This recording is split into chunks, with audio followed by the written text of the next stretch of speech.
اعتبارا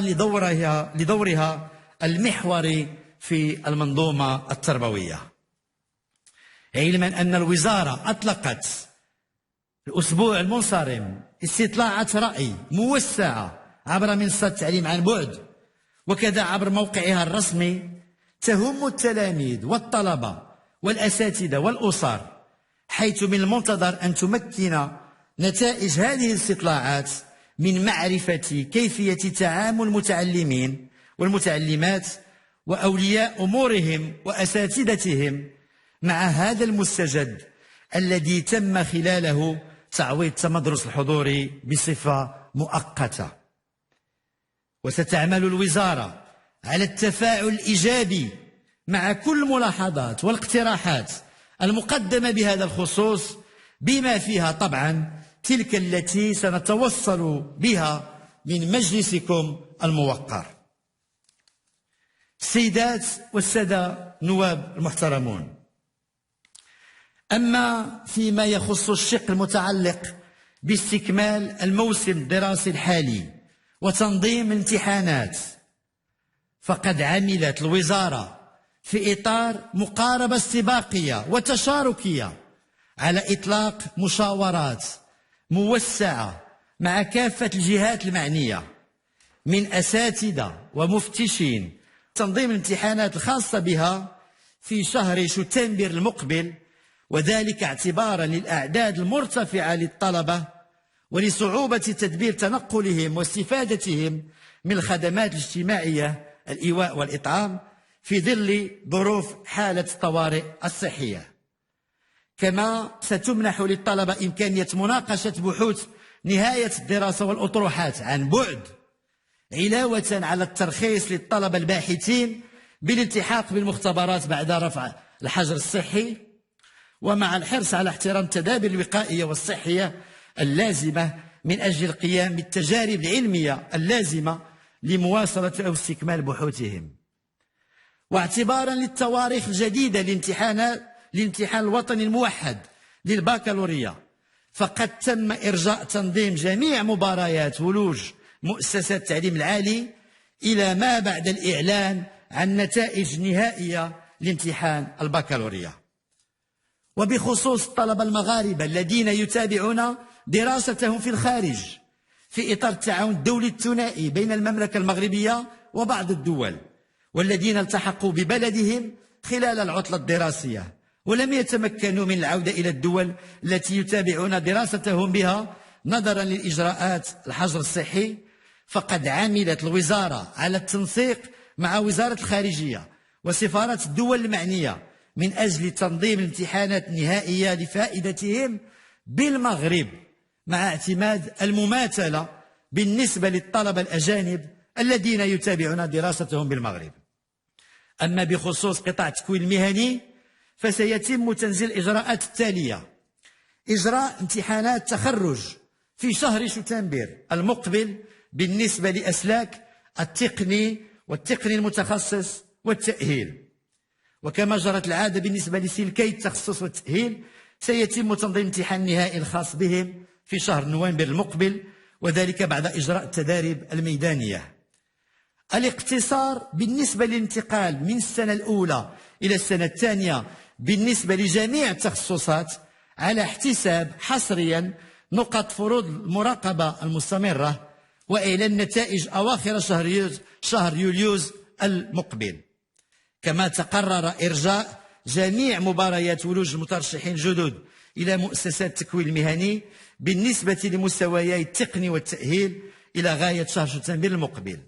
وللإشارة فإن امتحانات التخرج ستشمل فقط المصوغات المنجزة خلال الفترة الحضورية.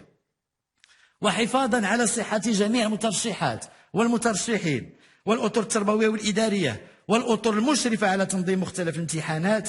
وبالتالي صحة كافة المواطنات والمواطنين، ستعمل الوزارة على اتخاذ الإجراءات الوقائية الضرورية التالية: تعقيم جميع مرافق مراكز الامتحانات عدة مرات في اليوم، توفير الكمامات ووسائل تعقيم وأجهزة قياس حرارة، العمل على احترام التباعد الاجتماعي، استعمال بعض المنشآت الرياضية التخفيف من عدد المترشحين داخل المراكز وداخل القاعات، حيث لن يتعدى عدد المترشحين بكل قاعة 10 أشخاص بالنسبة لامتحانات البكالوريا. إلى جانب ذلك ستسهر الوزارة على تفعيل الإجراءات التنظيمية اللازمة من إعداد للمواضع وتدبير لمختلف عمليات الامتحان وتكييف الامتحانات بالنسبة للمترشحين في وضعية إعاقة، وتدبير إيواء وإطعام الطلبة والمتدربين المستفيدين من الخدمات الاجتماعية. ومن أجل الإعداد الجيد للدخول المدرسي بالرسم الموسم الدراسي المقبل، ستنطلق التحضيرات لهذا الموسم ابتداء من منتصف شهر يونيو، على أن يتم انطلاق هذا الدخول المدرسي في 2 شتنبر بالنسبة لقطاع التربية الوطنية،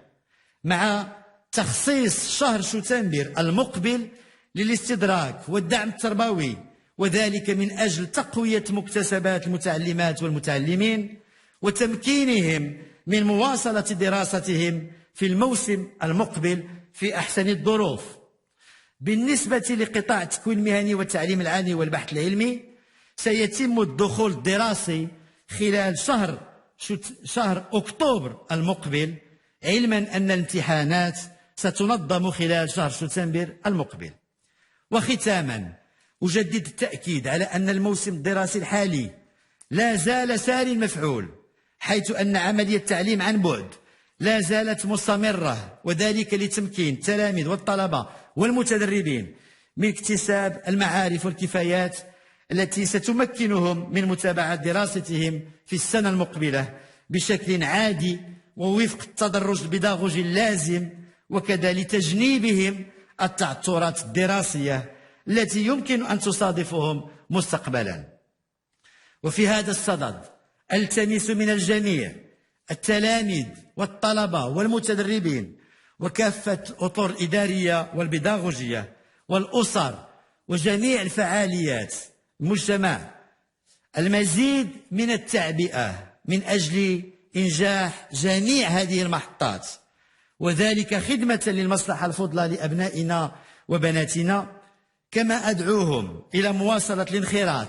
في هذه الملحمة الوطنية النبيلة التي تعرفها بلادنا، وذلك حتى نتمكن من تجاوز هذه الأزمة العابرة ونرفع تحديات النهوض بالأوضاع الاجتماعية والاقتصادية لبلادنا، ونواصل مسارنا التنموي تحت القيادة الحكيمة لصاحب الجلالة الملك محمد السادس نصره الله وأيده. شكرا لإنصاتكم. حسب مجالات التكوين. أما بالنسبة لقطاع التعليم العالي والبحث العلمي، فقد تمكنت الجامعات المغربية بفضل المجهودات الجبارة لهيئات التدريس والفرق الإدارية والتقنية بالجامعات من توفير ترسانة مهمة من الموارد الرقمية والسمعية البصرية والعديد من الدعامات البيداغوجية لتمكين الطلبة من الاستمرار في التحصيل الأكاديمي، حيث تم إنتاج أكثر من 115,000 مورد رقمي متنوع. همت هذه الموارد الرقمية بين 80 و100% من المضامين البيداغوجية المبرمجة،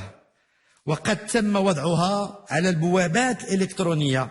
للجامعات والمؤسسات التابعة لها. كما اعتمدت مختلف المؤسسات للتفاعل مع طلبتها على خدمات عدة منصات رقمية ومواقع إلكترونية وأنظمة معلوماتية. إلى ذلك تم الشروع في تقديم مجموعة من الدروس والمحاضرات المصورة على القناة الرياضية، وتشمل هذه الدروس مختلف الحقول المعرفية التي يتم تلقينها بمؤسسات الاستقطاب المفتوح، ولا سيما تلك الخاصة بتلك الإجازة الأساسية التي تستقطب ما يفوق 90% من العدد الإجمالي للطلبة. وقد مكنت هذه التغطية التلفزية من بث 13 درس بمعدل 8 ساعات في اليوم، ليصل مجموع الدروس التي تم بثها إلى حدود اليوم حوالي 372 درسا، شملت 6 مسالك في الحقول العلمية والتقنية، 3 مسالك في حقل العلوم القانونية والاقتصادية والاجتماعية، و14 مسلك في الآداب والعلوم الإنسانية. إضافة إلى ذلك بادرت الجامعات إلى بث الدروس في العلوم الإنسانية من خلال